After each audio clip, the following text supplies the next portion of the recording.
Welcome to the Daily Dish with Leanne Ely. This is a show about you, your life, and the vibrancy you want. Join us for daily motivation, wise women's tips, and more as we collectively gather together and move the needle in our lives, heart, mind, body, and soul. Now, here is your host, Leanne Ely, and the Daily Dish.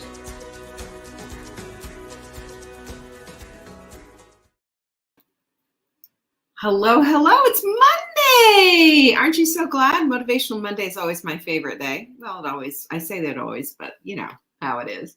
I see Noreen in the house already. Catherine, Carla, Patsy, Sarah. Who's sprinting? Who is sprinting? Today's day one of the sprint. Joanne's in the house. Martha's in the house. I see sprinters. That's what I see. I see sprinters. Hi, Vanessa. I'm glad you're here.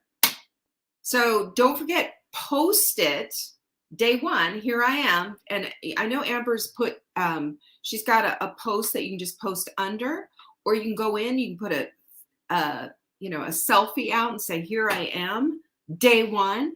You do it all the way through day one, day two, day three, till day 7. You will be getting an invitation in the mail for our pajama party, which will be for successful sprinters on the 18th of this month, Friday the 18th. We're just going to have a blast. I say yes to that. So who else is here? Lisa, you need motivation? Well, I'm here for you, honey. Jackie is also here. You have a tendency to overthink? Well, this will blow you away. This is another book I'm reading. So I love sharing all this stuff. Kathy and Lizzie. Francesca's here. Jane.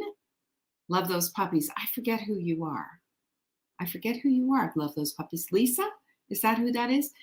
Who else do we have in here? Flynn is here in the house. We talked about you on Saturday, Flynn. Thank you for that card again. Hey, and by the way, Lincoln says thank you to everyone. Hey, Jocelyn, I'm glad you're here. Marguerite, Diane, Lucy, Deborah. So glad you're all here sprinting. And Lincoln is just, he's upstairs barking right now at the mailman, I'm sure. It's always this time. But anyway, he says thank you, and he is enjoying being 1 year old. We're enjoying having him 1 year old. Hi there, Corliss. All right, here's our quote of the week. Not everything that is faced can be changed, but nothing can be changed until it is faced. How many people want to just go through with a highlighter and grab that whole last part of the sentence there, huh? Good quote. And, we need to hear this because so often we don't think about how often we push back and push away and then don't do anything about it. I think it's crazy. But I live on all of that. Yay, Lisa. Look at me. I remembered. Supplement of the week is changed today. Are you ready for what today has to bring? Hi, Maureen. It's been a minute. I was just thinking about you this weekend. Gracie's here too. I'm so glad you're here, Gracie. Look. Get Lean, CLA. One of my favorites. Get Lean, CLA. Interesting studies on this particular supplement because this is conjugated linoleic acid. Okay. The studies have shown that it works on deep belly fat. Yes. And it also works on thigh fat. 2 of the most difficult fats to eradicate. Now, the studies were a period of like 3 months. So you got to get real with the Get Lean. And my strong suggestion is that you get real by getting the deal, right? Go to savingdinner.com/show. Show, that's where you're going to get it. There's my sister, Lori, everyone. Say hi to Lori. Hey, Lori, I'm glad you're here. She's here on her break. She's a nurse. She's doing good work. Inner Circle starts tomorrow. Y'all. Come on. Go to savingdinner.com/circle to get more information about it. Okay? Yeah, that's all you need to do. That is all you need to do. And I will let God, your spirit, your soul do the rest. If it's for you, you'll know and you'll join. Okay? That's all I'm going to say about that.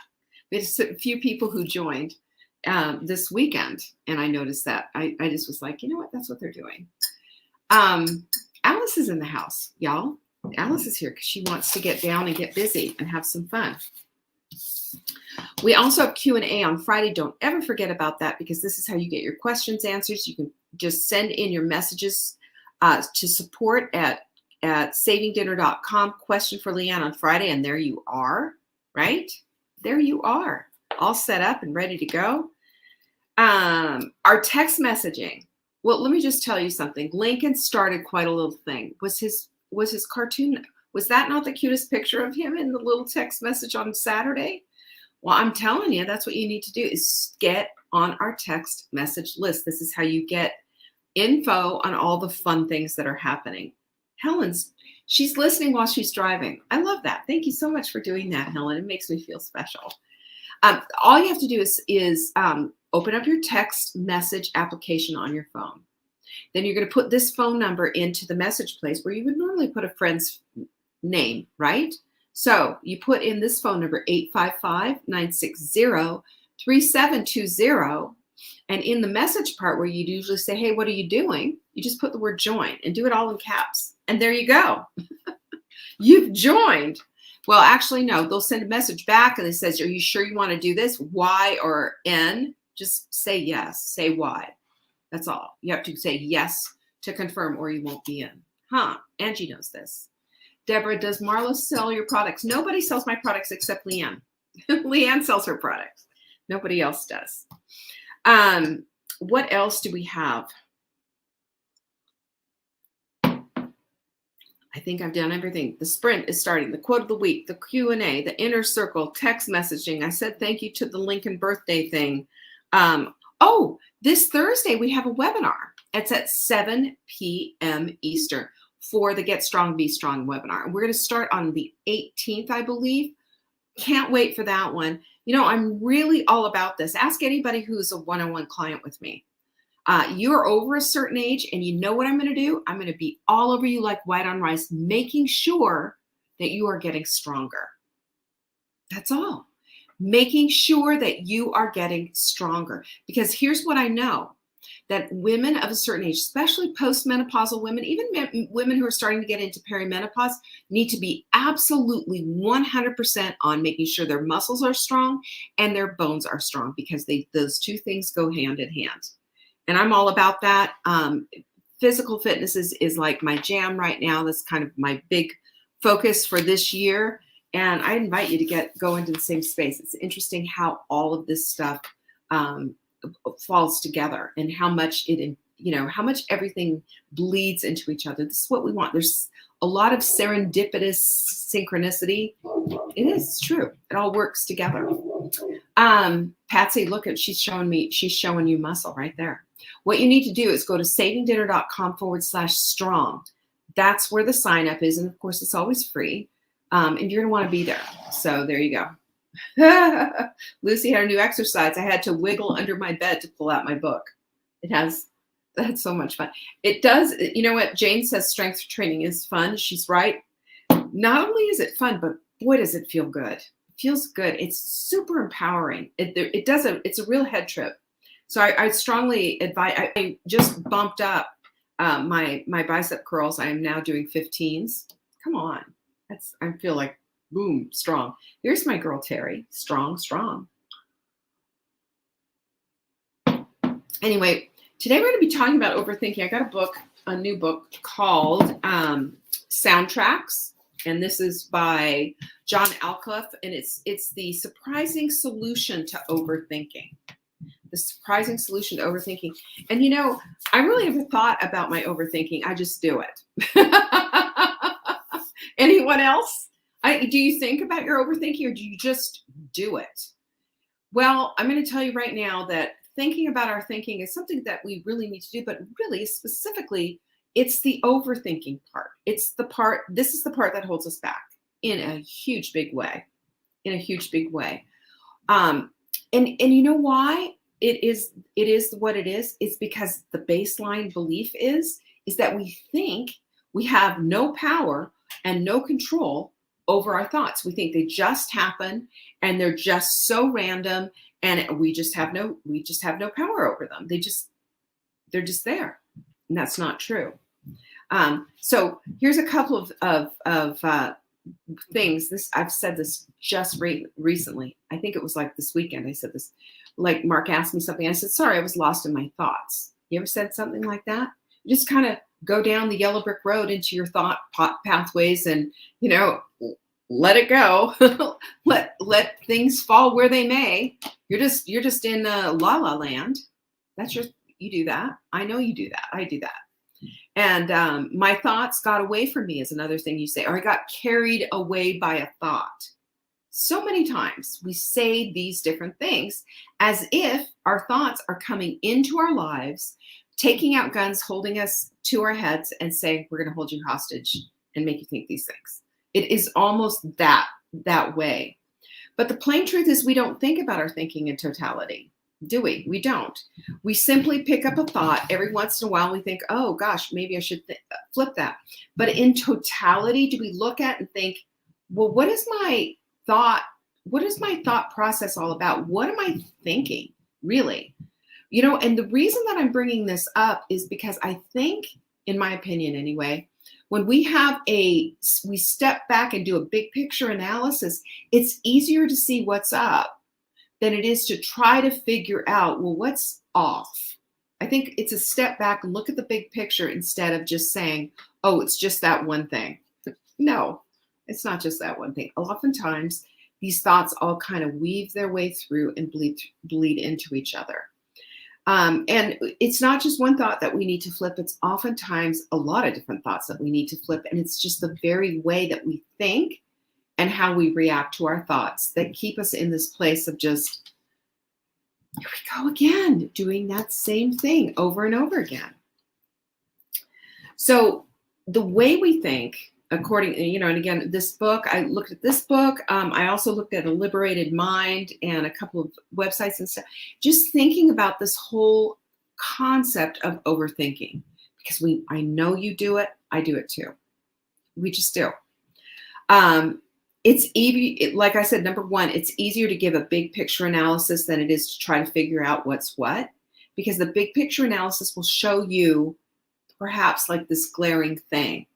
And maybe you'll see that this one thing and this one thing and this one thing are all fitting into each other. I don't know. Maybe it's certainly worth looking into. And number two, overthinking might be, as John Alcliffe calls it, the soundtrack of your life. He calls it a soundtrack, which I think is hysterical, because I know that's been mine. Should I do this or should I do that? Oh, I don't know. But if I did this, then I'm going to have to do that. And then you know how that's going to be. Oh, look, squirrel, shiny object. Let's go. What was I saying? Overthinking, just completely one tangent after the other. But soundtracks, we know, are transformative. Soundtracks are. Think about a movie for a minute where the soundtrack was just so amazing. The soundtrack just lit you up, and the beauty of it gave you goosebumps. The soundtrack was so amazingly gorgeous. They give Academy Awards for soundtracks every single year, Golden Globes, whatever. But it's useful. Navy SEAL author David Goggins, he wrote the book Can't Hurt Me. Remember I told you about that? And I said it's just really rough on the language, but the concept is great. And he said the most important conversations you'll ever have are the ones that you have with yourself. You wake up with them, you walk around with them, you go to bed with them, you act on them, good or bad. And of course, what's he doing? He is making the case for thinking about our thinking, and for thinking in particular about what it is that we're overthinking, the belief systems that we have, and how we've bought in to sometimes the garbage that we're thinking. But persistent, repetitive thoughts tend to be negative. Persistent, repetitive thoughts usually are negative. I can tell you for me, the ones that I think of are. And that's the propensity we know because we understand what our amygdalas are doing, trying to keep us safe, not risking anything. So I'll give you a good example, and you guys are going to laugh. How many of you, if I asked you, name something that you did that you embarrassed the heck out of yourself, where you just totally inserted your foot into your mouth? you're embarrassed, or you're cringing, you were thinking, oh my gosh, you can just feel how it feels. You remember that, right? So it's easy to remember something that you did that embarrassed yourself or scared you or something negative. Easy. Details, what you were wearing that day, what time of it was, all of it. But you have to remind yourself every single day to track your wins. Every single day you do something right. Every single day you're really positive and you're going in the direction that you want to. This is why, and I'm showing you this because my journal is sitting right here. Right here in our journal pages, I'll pick out a page where I don't have it. Right on the bottom, do you see that? Wins for the day.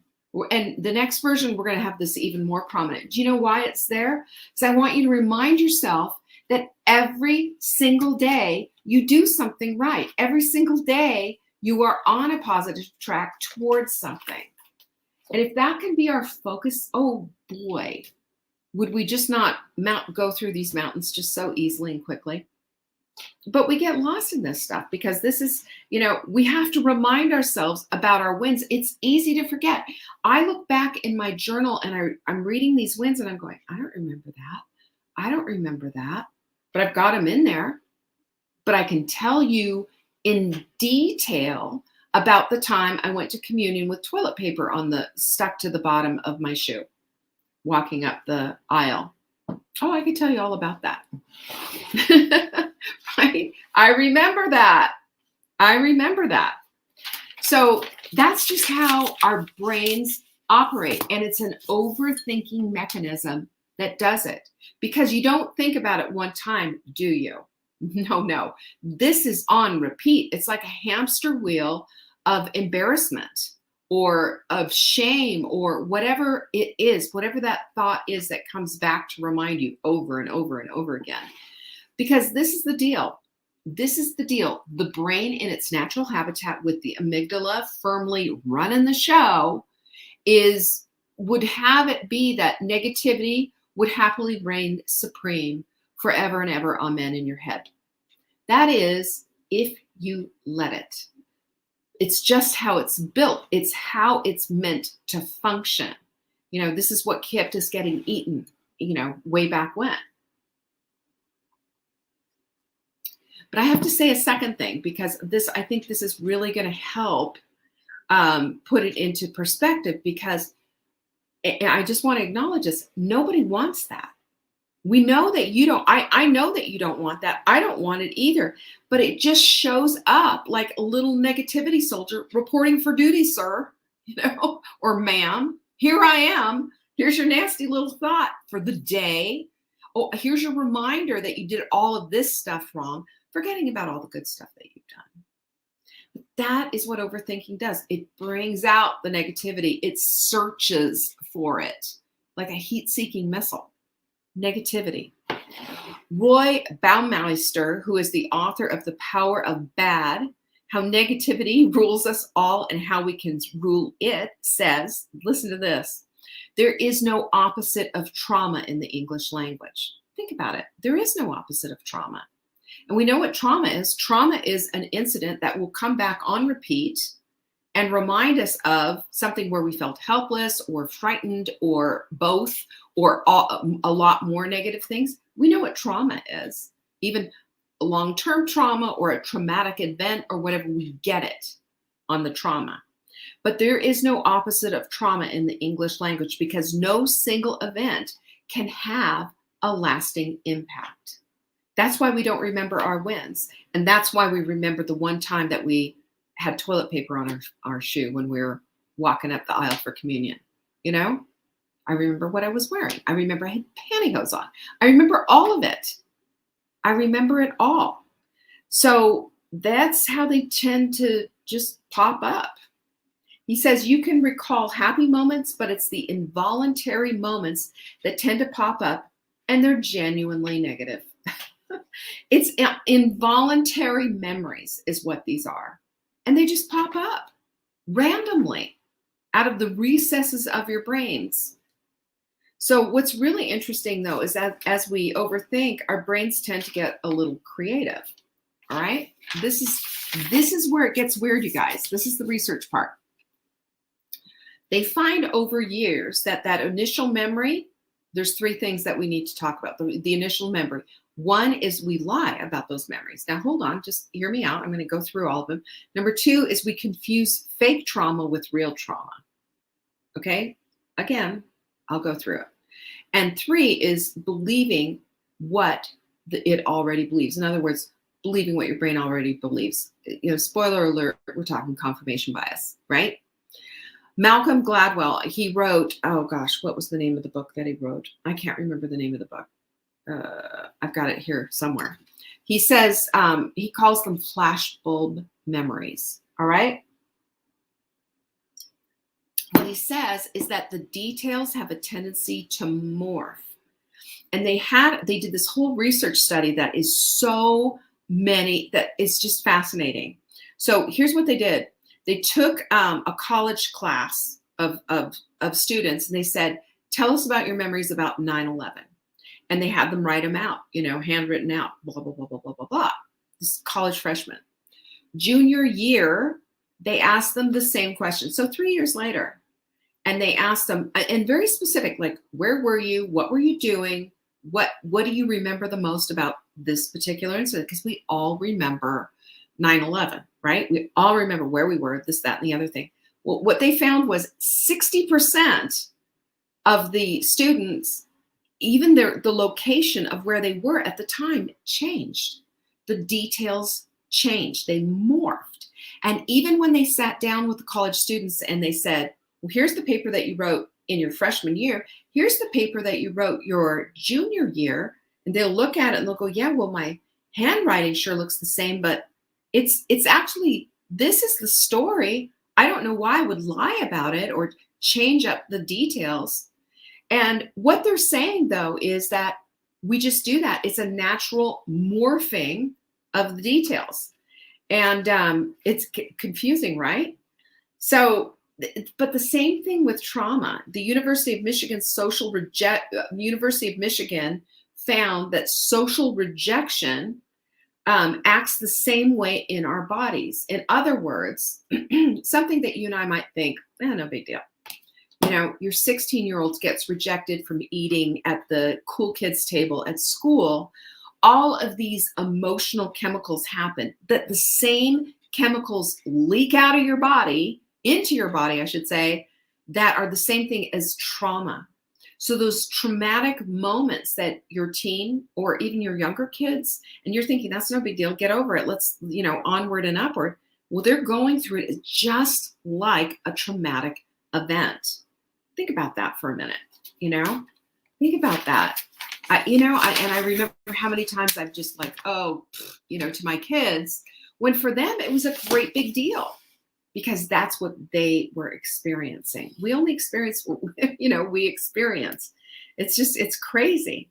But the last one of all these, of course, is confirmation bias. We already, we look for what it is that we believe in again, it's our brains are seeking for more confirmation on the things that we're already believing. That's just how it is. And that goes for everything, by the way. That goes for everything. Your worldview, politically where you stand, religion, even food, where you stand on food. And actually, the biggest one, though, is what you believe about yourself. If you say, I'll never get organized, I'll never lose this weight, then your body goes into this, your brain hears that and says, your wish is my command, right? Your wish is my command. Remember that. I mean, that's an old Henry Ford quote. If you think you can't, then you're right. If you think you can, you're also right. Or it's the other way around. But this is what confirmation bias is. It's doing something that you already think is part of it is that you're true. And what happens is if you say like, I'll never lose any weight, I can never lose weight, or I'll always gain weight, or I blah, blah, blah, blah, blah. Your brain will go into overdrive and overthink to prove you right. So immediately what happens, like within 30 minutes or whatever, sigh, give up, and then you go rattle around in the cupboards and go get the goldfish, crackers, and you eat a whole bunch of goldfish crackers. Okay, let's do this, let's all in, kind of a thing. That's our brain, by the way. It's not cooperating. It's going to cooperate with that stuff. So how do we fix this? I've got some cool ideas for this, and then we're gonna also, of course, be dipping into this all week. It's a pretty complex. Believe it or not, overthinking there's some complexity there, and I think breaking it down is going to help us to dump some of this thinking. So number one, speaking of dump, brain dump. So what I like to do, and I've shared this before, is I like to get out my little trusty pads of paper, put a line right down the middle, and think about, trot them all out, guys. Bring out those nasty old thoughts that are holding you back, or whatever it is. I start to think this, so I think this instead. If I think this, then I'll think this instead. Because sometimes our brains just need that little bit of a pause to see what it is that we're doing and what it is we could be doing instead. It just needs a little leading is all. So that makes a big difference. I love brain dumps because oftentimes things will stay mumbled jumbled up in your head until you get it out on paper. And I know some of you are more into the electronic means of doing it. However it works for you. I find, though, the writing exercise makes a big difference. It helps me to learn the material better, and I feel better about it and understanding. Every single one of the my show notes, and even my anytime I do a workshop, it's all written out by hand.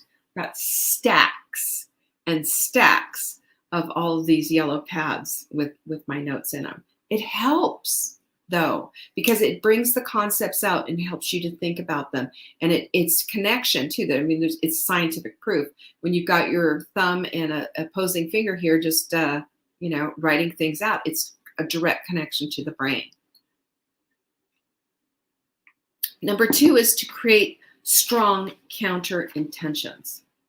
So one of the things that I'm very adamant about, and I've kept this for almost a year, as my continuous goal, and I will keep doing it for as long, probably for the rest of my life, is one of my goals is fitness, is to be as physically fit as I possibly can be at any age, because physical fitness, in my opinion, is one of the most foundational principles of good health. How do you be vibrant without being physically fit? I don't understand that. You can't do things. You can't go out and hike and climb stairs and enjoy the world. You can't do stuff. So creating strong counter intentions is, I am an athlete. That's a counter intention to, I can't do anything. I can't lose any weight. I'm so tired. I'm exhausted all the time. Nope. The counter intention, I am an athlete, and I train daily at the table and at the gym joyfully. That's my goal.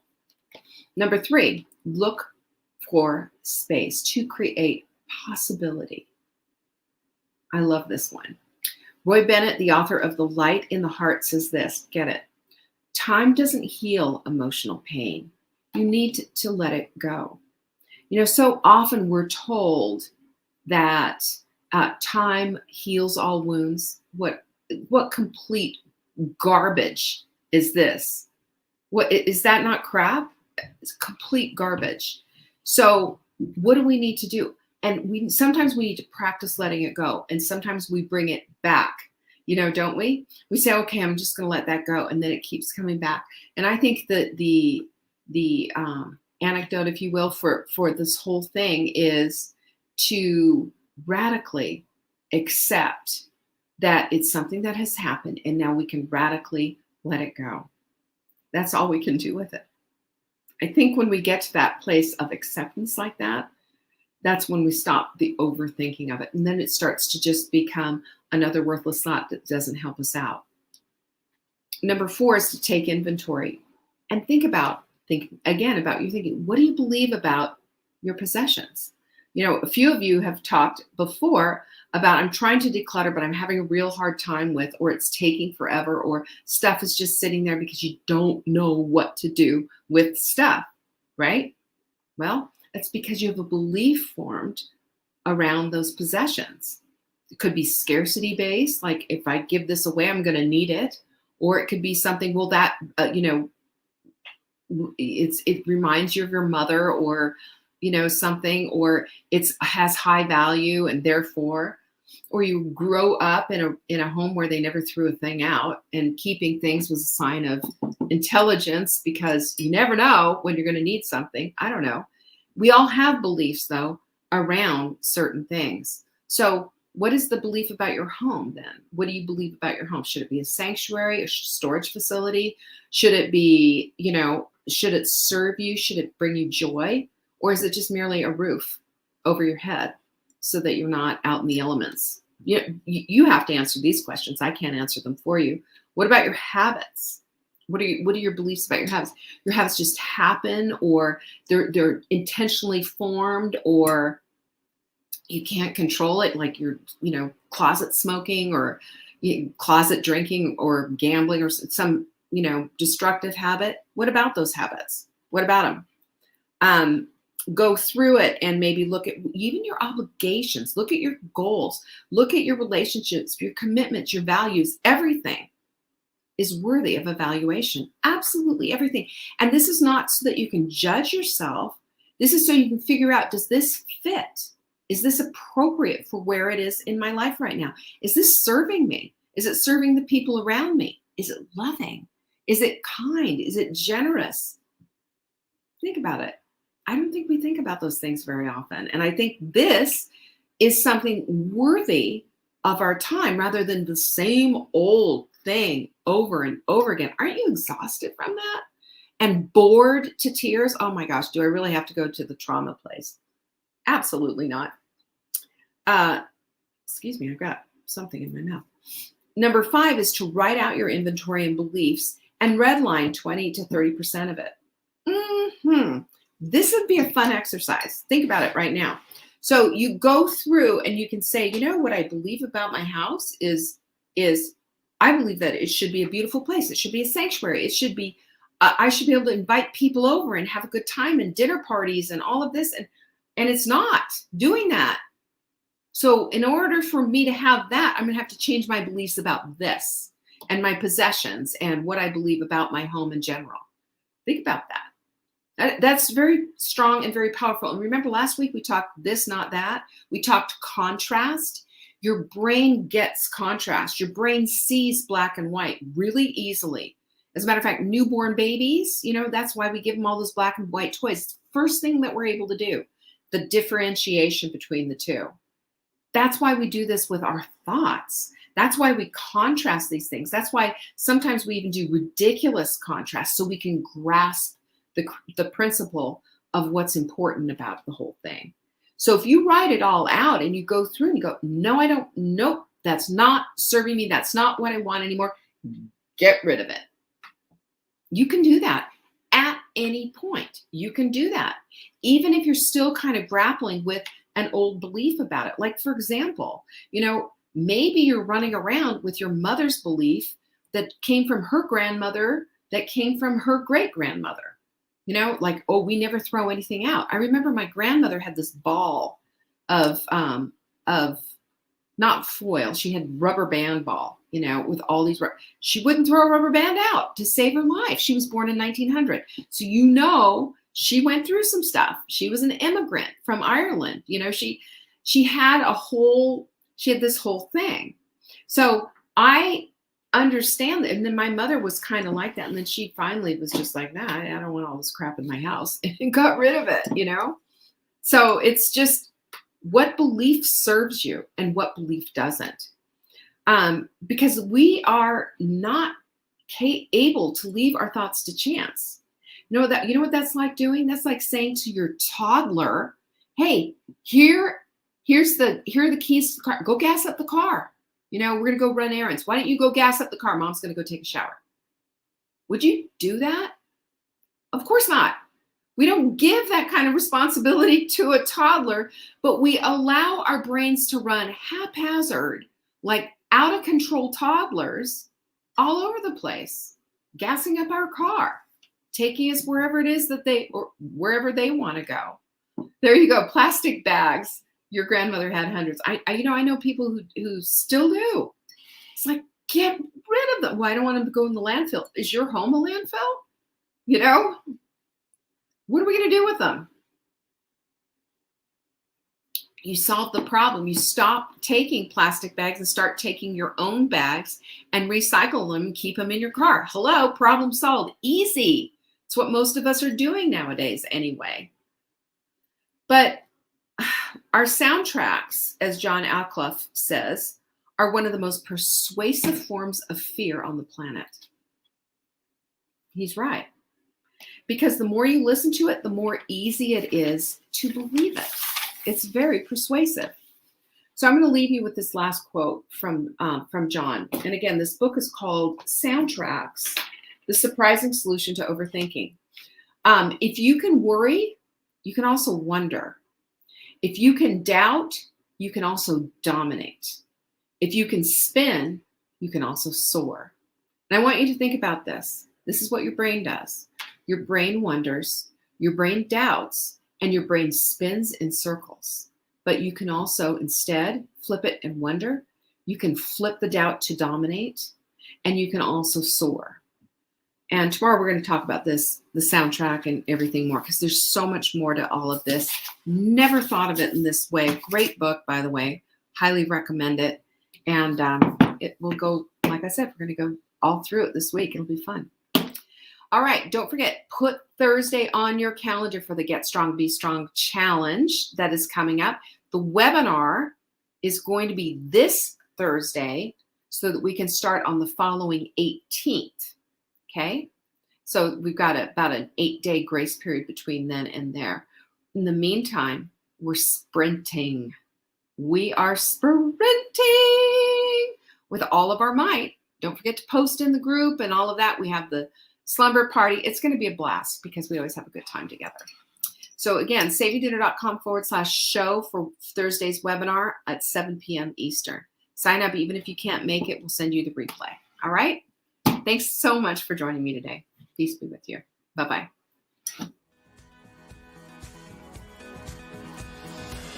Thanks for watching. Check back for new episodes. If you miss a live show, you can always watch the replay. You can find Saving Dinner on YouTube, Facebook, Instagram, and TikTok. Until next time, pinkies up.